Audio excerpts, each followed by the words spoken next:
It was 3 o'clock in the morning when my legs finally gave out beneath me.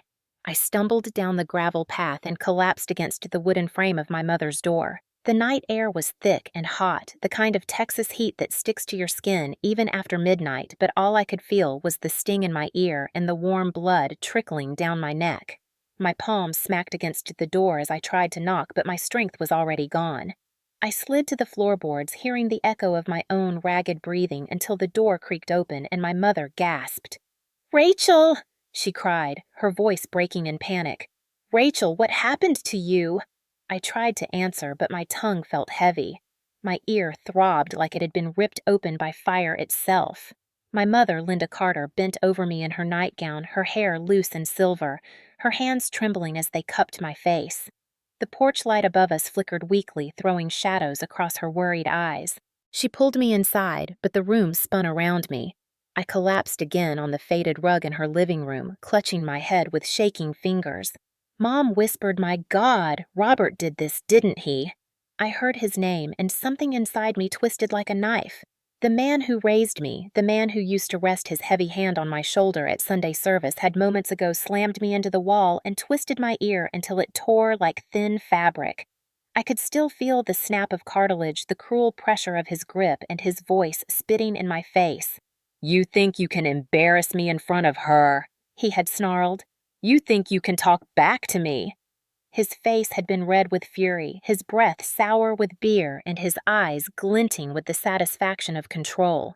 At that moment, he was not my father. He was a man drunk on his own power and the approval of the mistress waiting for his return. The pain in my ear was sharp, but what cut deeper was the realization that he had crossed a line no daughter could ever forgive. I lay on the rug and tasted copper in my mouth. My mom pressed a towel to my wound, tears falling freely onto my cheek. She whispered over and over, "Rachel, please hold on. Rachel, please." But inside me, a different voice rose cold and certain. "I am not going to hold on just to survive. I am going to fight." My eyes flickered to the hallway where my uniform hung neatly in the closet, the navy blue fabric waiting like armor. The badge that once felt like duty now looked like salvation. This was no longer just about me being a cop. This was about me being a daughter whose father had turned into a monster. I wanted to scream, but instead I swallowed the pain and let the fury settle into steel resolve. 3 in the morning was no ordinary hour. It was the hour the truth walked through my mother's door with me bleeding on the floor. It was the hour silence died. It was the hour justice began to breathe. Wharton, Texas is the kind of town where people smile at you in the grocery store and nod when they pass you at the gas station. Yet behind every white fence and every church pew, there are secrets no one dares to speak. Growing up here, I thought I knew everyone and everything. I believed that our family was respected because my father, Robert Carter, was a retired Army mechanic who carried himself like a man carved from iron. He fixed engines with his bare hands and barked orders as if the world owed him obedience. To the town, he was Robert the hardworking veteran who sat tall at the VFW hall telling war stories over beer. To my mother, Linda, he was a husband who dictated her every move, and to me, he was the shadow that shaped my childhood more than any playground or schoolyard. The truth is that respect in small towns often masks fear. People looked away when they saw the bruises on my mother's wrist. They pretended not to hear the sharp sound of glass breaking through our kitchen window on summer nights. They convinced themselves that Linda was clumsy or that Robert had simply lost his temper in the way men sometimes do. But I knew. I saw the way my mother's smile never lasted more than a second in church. I saw how she would hesitate before sitting at the dinner table as though waiting for his permission. By the time I was 16, I recognized the truth hidden in every silence. Robert Carter was not a respected father. He was a man who kept his wife and daughter in line through intimidation and pain. The night I collapsed at my mother's door was not the first time violence lived under our roof. It was simply the moment the mask cracked wide open. The irony is that in towns like Wharton, reputation means everything. Neighbors will talk about the weather for hours, but never about the scream they heard at midnight. They will wave at Robert on Main Street while whispering privately about his temper. That is why my mother endured so long, because she thought protecting the family's image was more important than exposing the truth. She baked pies for church socials even when her lip was split. She wore long sleeves in July to cover bruises. She told me again and again that my father worked hard and loved us in his own way. But love does not leave scars that take years to fade. As I grew older and eventually joined the Houston Police Department, I began to see how common this pattern was. Families that looked picture perfect on the outside were crumbling in silence behind closed doors. The only difference was that this time it was my own family. On the outside, Robert Carter still shook hands firmly at the feed store and greeted neighbors with that practiced smile. On the inside, he slammed his fist into walls when my mother spoke too softly, and he twisted my ear until it tore when I dared to question him. That night, at 3 in the morning, as I lay bleeding on my mother's rug, I realized the entire town's silence had enabled him. Every nod, every smile, every polite wave was another brick in the wall that kept him untouchable. But walls can collapse. I had returned home from a 12-hour shift in Houston thinking I would rest. Instead, I was confronted with the raw truth that the man who raised me had become the very monster I had spent my career arresting. In small-town Texas, people believe they know everything, but the truth is that they only know what they choose to see. And what they refused to see in my house was the violence that defined my life. That illusion ended the moment I knocked on my mother's door, covered in my own blood. The night before I collapsed at my mother's door began like so many others with the sound of my father's boots striking against the worn wood floor of our old house, and the smell of whiskey clinging to his breath. Robert Carter had been drinking heavily that evening, his anger rising with every swallow until the air itself felt heavy with the promise of violence. I had only come by to check on my mother to make sure she was safe, but the moment I stepped through the door, he turned his eyes on me. His voice was sharp and filled with contempt. "You think you can tell her what to do, Rachel. You think you can fill her head with lies about divorce and lawyers." I stood frozen for a second, then I told him in the calmest voice I could manage that Mom deserved freedom and that I would not stand by while he broke her down again. That was all it took. His hand shot out and clamped around my ear, twisting with a cruelty that made my knees buckle.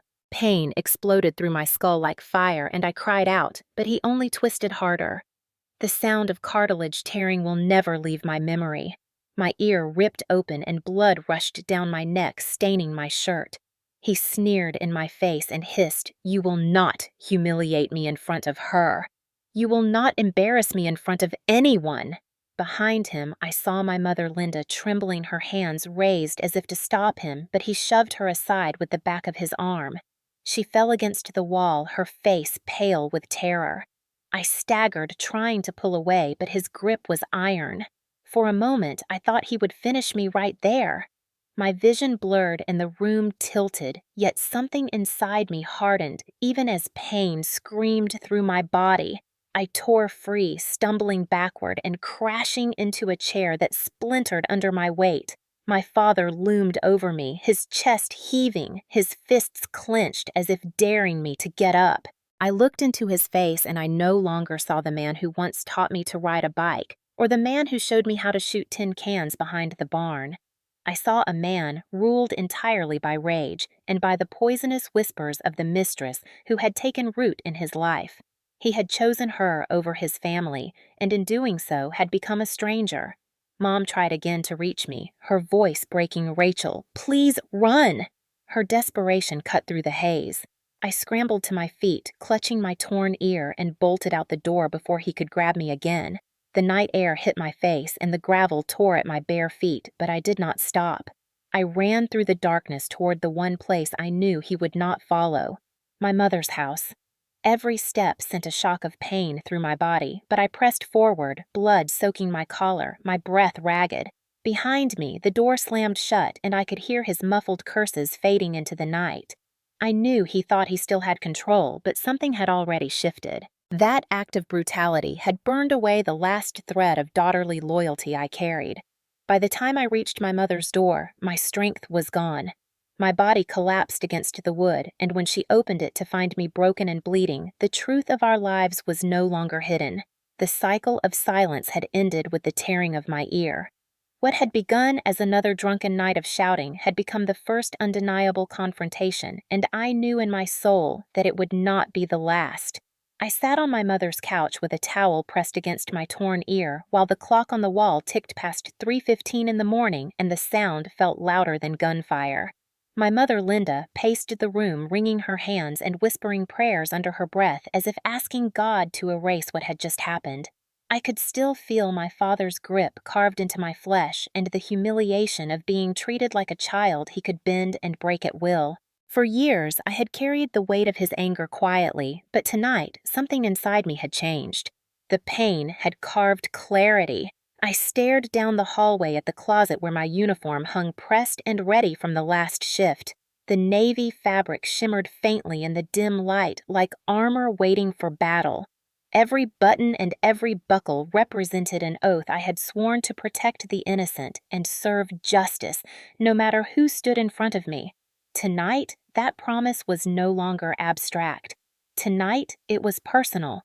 My mother whispered, "Please, Rachel, do not call anyone. People cannot know. He will ruin us. He will ruin you."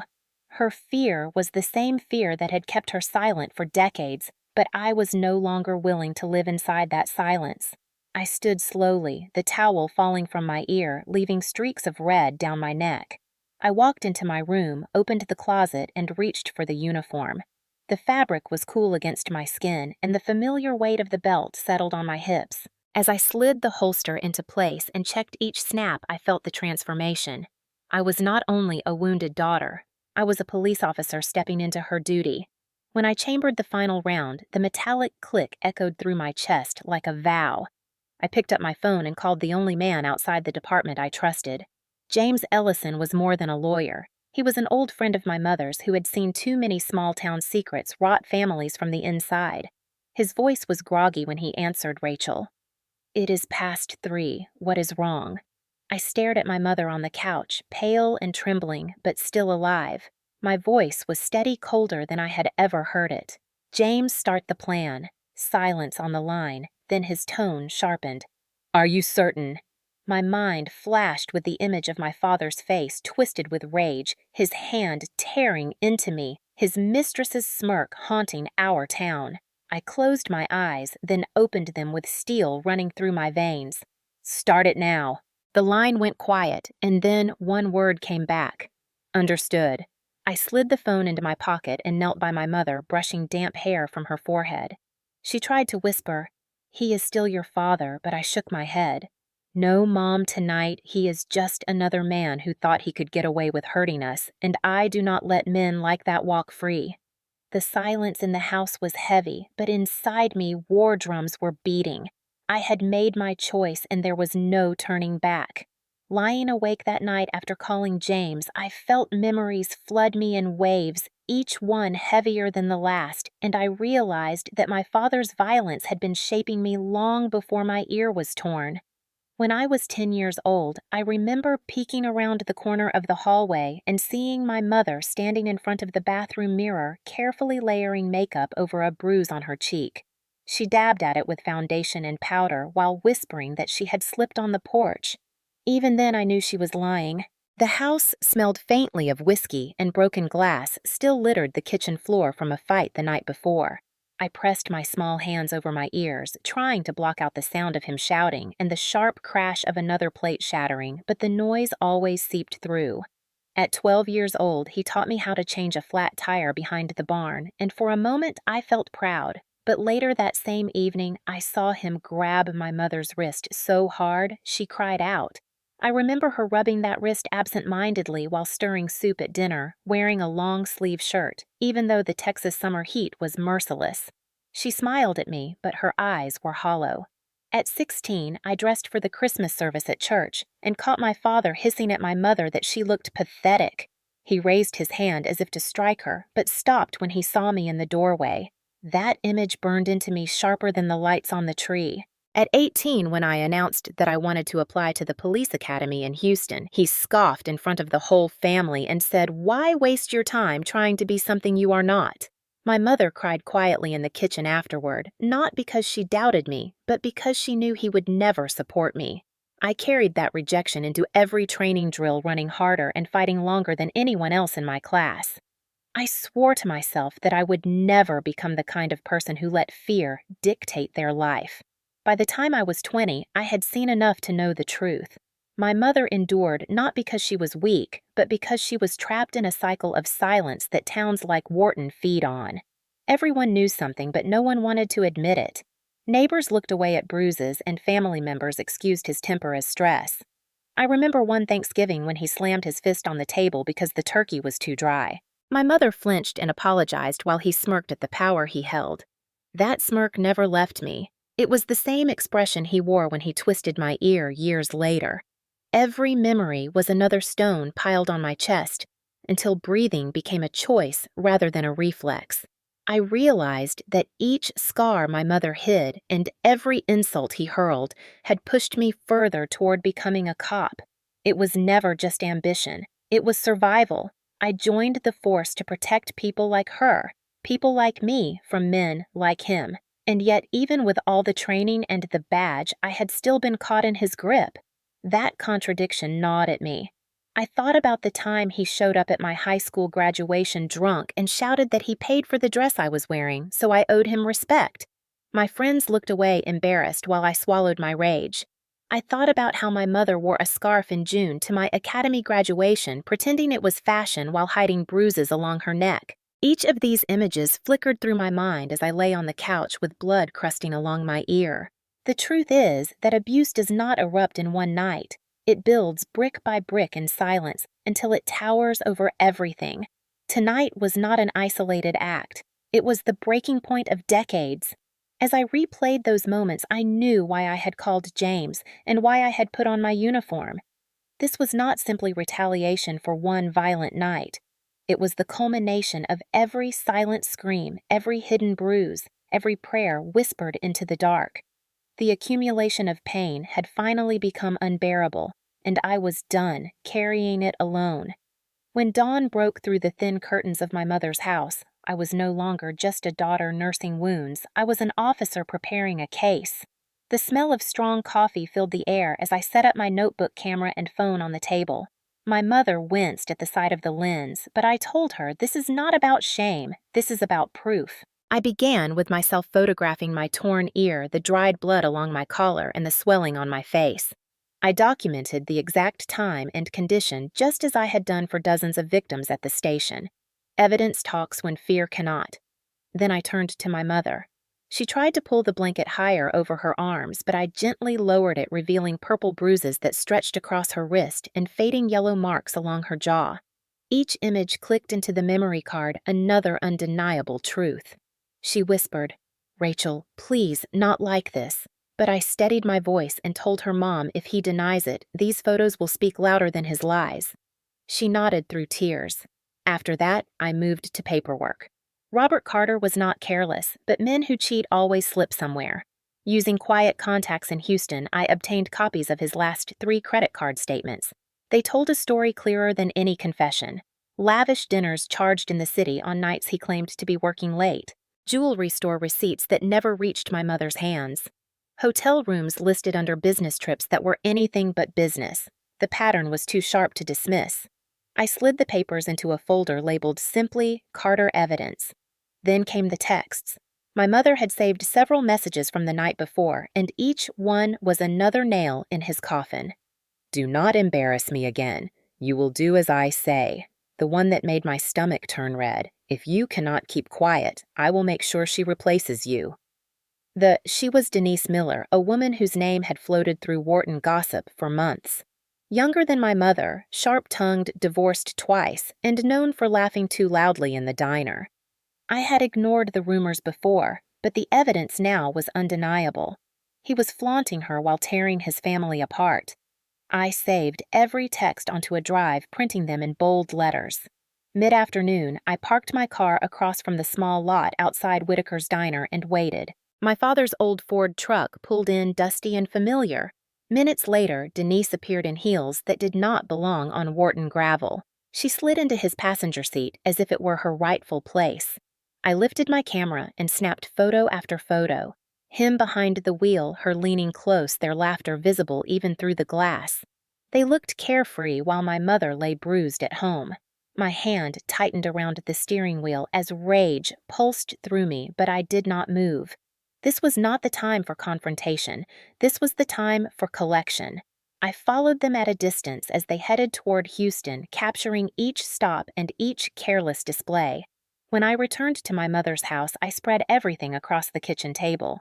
Photos, bruises, receipts, texts, surveillance images. James Ellison arrived wearing his rumpled suit and glasses sliding down his nose. He examined each piece carefully, nodding slowly. "This is solid," he said finally. "We can file for a restraining order, freeze assets, and if he pushes back, we bury him in court." My mother sat pale and exhausted at the table, whispering, "James, I do not want a circus." He looked her in the eye and replied, "Linda, with all respect, you have lived in the circus for decades. Rachel is giving you a way out." She looked at me, her eyes shining with fear and love. I reached across the table and held her hand. "Mom, it ends here." For a long moment she hesitated, then whispered, "Okay." That word was heavier than any oath I had sworn in uniform. It meant we were no longer hiding. It meant war had begun. 2 days later, I found myself parked once again outside Whitaker's Diner, the neon sign buzzing faintly against the humid Texas night. I had been following Robert's truck from a distance long enough to know his pattern. He slowed before pulling in as if sneaking out past curfew, yet his arrogance showed in the way he never checked his mirrors. When he stepped out, Denise Miller was already waiting, her cigarette glowing in the dark. She was dressed in tight jeans and a blouse that glittered under the weak light, her hair too blonde to be natural. She spotted me before she spotted him, and I watched the corner of her mouth curl into a smirk. "Well, if it isn't Officer Carter," she called out, blowing smoke in my direction, "or do they call you detective these days?" Her voice dripped with mockery.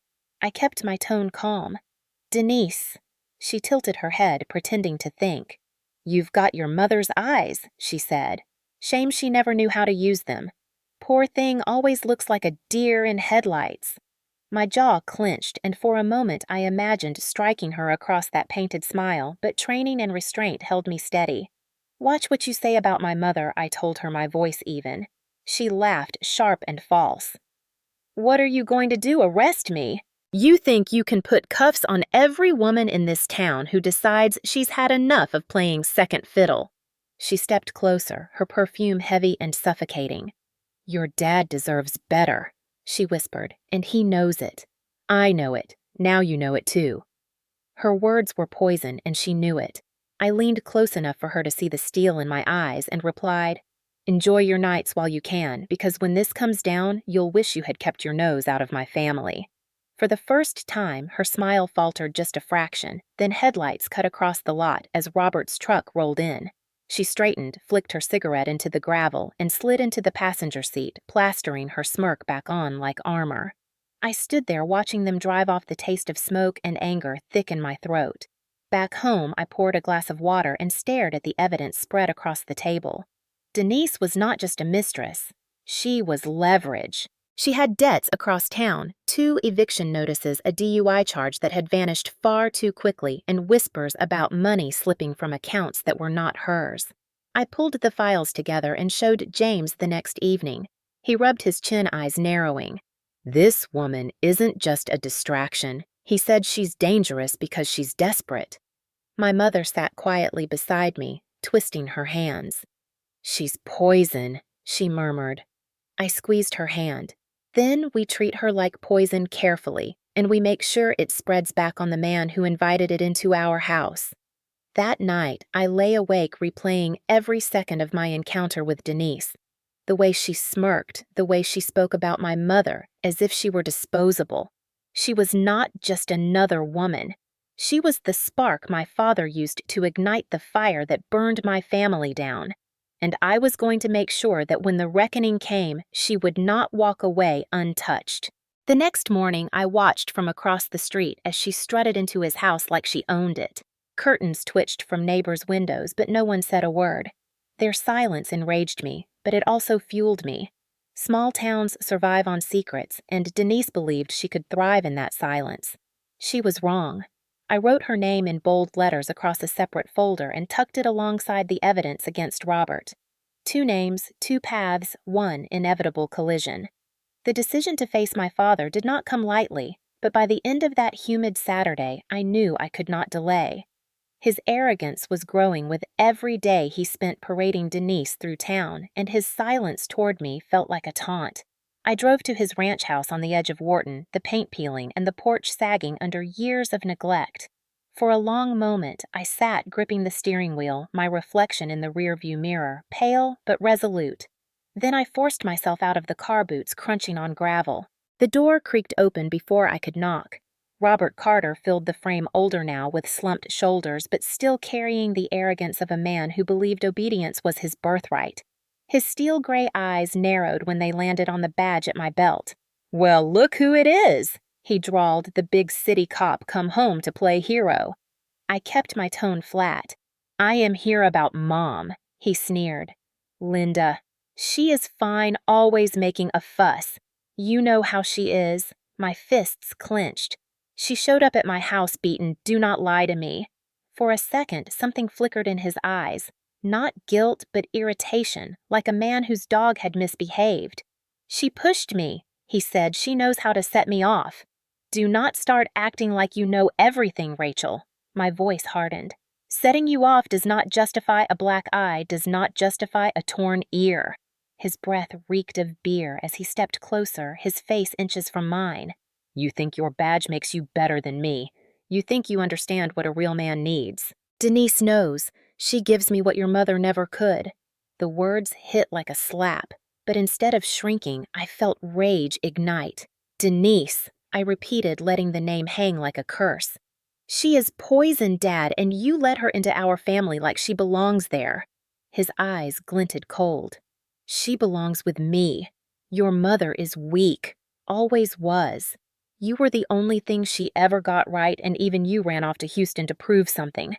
My pulse thundered. "I did not run. I left because I could not watch you tear her apart piece by piece. I left because I swore I would never be like you." For the first time, a shadow of doubt crossed his face, but it vanished as quickly as it came. "You have no right to judge me," he snapped. "You do not know what it takes to be a man to keep control." I stepped forward until we were almost nose to nose. "You are right about one thing. I do not know what it takes to be a man, but I know exactly what it takes to stop one." The silence crackled heavy between us.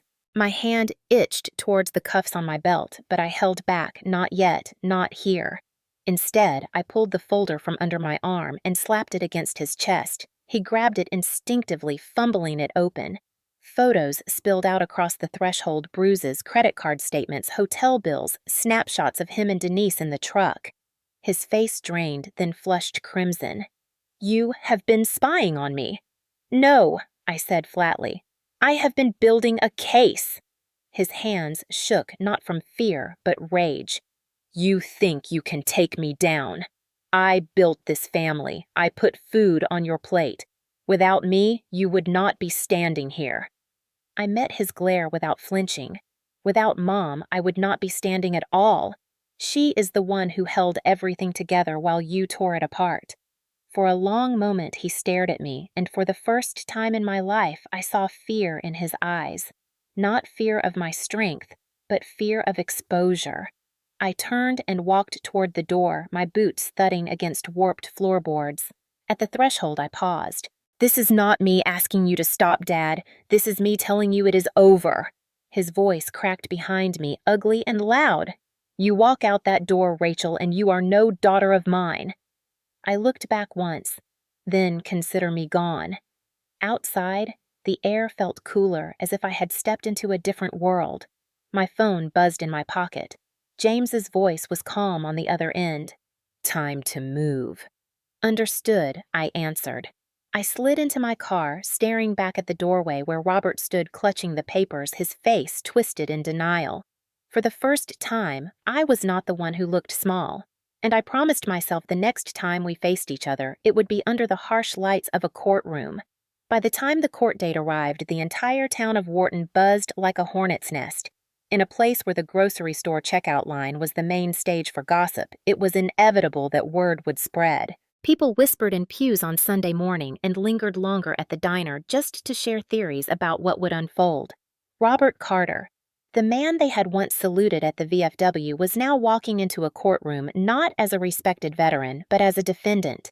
The courthouse itself was modest red brick with chipped paint and a flag snapping in the Texas wind, yet that morning it felt like the center of the universe. Pickup trucks lined the square. Neighbors in their Sunday best clustered outside. My mother, Linda, dressed in a simple navy dress, held my arm as we climbed the steps. Her bruises had faded to yellow, but the tremor in her hand betrayed the weight she carried. For the first time in years, she was not hiding. Inside, the air smelled of dust and old wood polish. The benches creaked under the weight of curious neighbors. Up front, Robert sat in his best suit, the same one he had worn at my academy graduation. It hung loose, now his face pinched with anger. Beside him sat his slick lawyer from Houston, whispering like a vulture. Denise Miller was there too, arms crossed, smirk plastered across her face as if she had bought a ticket to a play. When the judge entered, everyone rose. Robert kept his eyes straight ahead, pretending not to see us. James Ellison began calmly, methodically laying out the evidence. First came the photographs of my torn ear and my mother's bruises.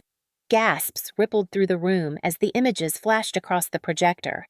Then came the medical records confirming the injuries, the credit card statements showing Dinner's jewelry and hotel stays that never reached home. Each receipt was a stone dropping into silence. Robert's lawyer objected, claiming exaggeration, claiming abuse of power, but every objection was countered with paper timelines and testimony. Then James presented the land deed Robert had fraudulently signed over to Denise. That cracked the room wide open. People shifted on the benches, murmuring. This was not only about violence, it was about betrayal of legacy. My mother's name was on that land. It had belonged to her family for generations.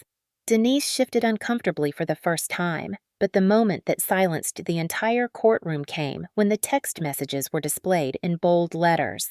Do not embarrass me again. You will do as I say. If you cannot keep quiet, I will make sure she replaces you. The room went still, so still, even the ceiling fan seemed to pause. The color drained from my mother's face as years of pain surfaced, but then I saw something else. The crowd shifted in realization. Robert was no longer a proud veteran in their eyes. He was a bully with a mistress and a temper. When it was my turn to take the stand, I swore the oath and sat tall. I am Officer Rachel Carter of the Houston Police Department, I began, but today I am not here as a cop. I am here as a daughter who watched her father break my mother for years until she could no longer hide it. I documented what I saw the night she came to me, and I built this case with the same tools I use for any victim, because that is what my mother is, a victim of the man sitting right there. I pointed directly at him. His eyes snapped to mine, full of rage, but I did not flinch. She taught me right from wrong, and he taught me what happens when a man thinks he is above the law. Today, I am here to make sure he learns otherwise. My words hung in the air, heavy and sharp. The judge let the silence linger before nodding for me to step down. My father's lawyer tried to recover spinning stories about family disputes, about ambition, but the tide had turned. The evidence was too strong, the community too aware. When the verdict came, the air cracked open like a storm breaking. Protective order granted, property frozen, fraudulent deed nullified, criminal charges for assault recommended to the county prosecutor. The gasp from the benches was audible. Denise's smirk vanished like smoke. Robert's lawyer slumped back defeated. My father's face went pale, drawn, twisted not with anger this time, but with the weight of consequences he could not escape. As we walked out of the courthouse into the Texas sun, the whispers followed, but they were not about us anymore. They were about him. Linda Carter, who had once been only Robert's wife, was now seen in her own right, a woman who had endured and survived. Neighbors avoided Robert's eyes in town, crossing streets, rather than shaking his hand. His name, once spoken with respect, became a warning whispered behind closed doors. For the first time in decades, silence did not protect him, it condemned him. That evening, I sat with my mother on her porch listening to cicadas. She turned to me, her voice soft but steady. You risked everything. Rachel, your job, your reputation. Why? I looked at her and said, because this was never only about you, Mom. It was about every woman who ever had to sit in silence while a man took everything from her. You taught me right from wrong, and now it was my turn to show you what happens when we stand up. Tears welled in her eyes, but she did not look away. For years, she had lived in the shadows of fear. Now, under the fading Texas sky, she finally looked free. The town would never forget what had happened in that courtroom. Justice had been public, undeniable, and final. And in Wharton, a place where everyone thought they knew everything, the truth had finally been spoken aloud. The days after the hearing felt like stepping out of a storm into a field still wet with rain. Everything looked calm, but the ground beneath was heavy with what had passed. Robert Carter no longer walked Wharton's streets with his shoulders squared.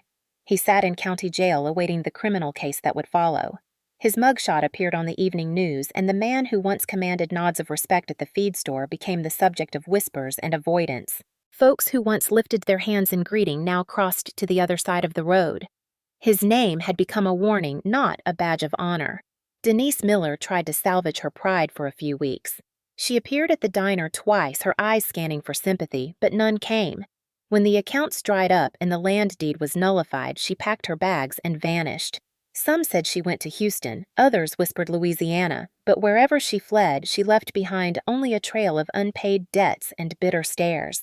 For my mother, the change came slowly. She moved into my house while the bruises on her face faded. At first, she startled at every knock on the door. She woke from nightmares clutching the blanket, whispering, "Do not let him in, Rachel, please." But each morning she rose a little steadier. One evening she cooked pot roast with carrots just like she used to on Sundays. The smell filled the kitchen with memory, and as we sat at the table, she laughed quietly at something trivial. The sound was small, but it was hers. I felt my chest tighten, not with fear, but with relief. For the first time in years, she was reclaiming herself. Around town, people began to see her differently. She was no longer only Robert Carter's wife. She was Linda Carter, a woman who had endured and survived. Some stopped her at the grocery store, offering words of support. Others avoided her, ashamed of their silence through the years. She accepted both with grace. For me, life returned to Houston patrol shifts, paperwork, and the grind of law enforcement, yet I carried something new with me. Every time I answered a domestic call, every time I saw a woman clutching her child with fresh bruises, I felt my mother's story in my bones. I knew I could never let silence win again. Months later, as the criminal charges proceeded slowly, the weight of evidence ensured there was no escape. Robert faced assault charges and fraud investigations. His lawyer fought, but each piece of paper, each photo, each testimony tightened the walls around him. I did not attend every hearing, but I knew the outcome was inevitable. He would never again stand untouchable in Wharton. One night, late in the summer, my mother and I sat on the porch under the wide Texas sky. Stars glimmered sharp above us, and the cicadas hummed steady. She sipped her tea wrapped in a shawl and broke the silence. "You know," she said softly. "I thought you might hate me for staying so long, for letting it happen." I shook my head. "Never. You did what you had to do to survive. But you are free now, and that is what matters." She smiled faintly, the lines around her eyes deep but softer than before. "Free," she repeated. I like the sound of that. We sat in silence, letting the night settle around us. The air smelled of cut grass and diesel from the distant highway. For years, I had carried the weight of watching my father break her down piece by piece. Now, watching her rebuild herself one small act at a time, I felt peace for the first time. The truth is, revenge stories do not always end with explosions. Sometimes they end with quiet porches, a mother's laugh returning, and the knowledge that justice, real justice, had its day. As the clock neared 3 a.m, I remembered that night when I collapsed at her door, bleeding, broken, terrified, and I thought about how far we had come. That night at 3 a.m., I had fallen, but tonight at 3 a.m., my mother stood, and so did I. If you have listened this far, I want to thank you. Stories like mine are not just about one family in one Texas town. They are about strength, about finding your voice when silence feels safer. If it touched you, share it. If you know someone who needs to hear it, pass it along. And if you would like to hear more stories like this, I would be grateful if you subscribed. Because justice is not just something that happens in a courtroom. It begins with us refusing to stay quiet.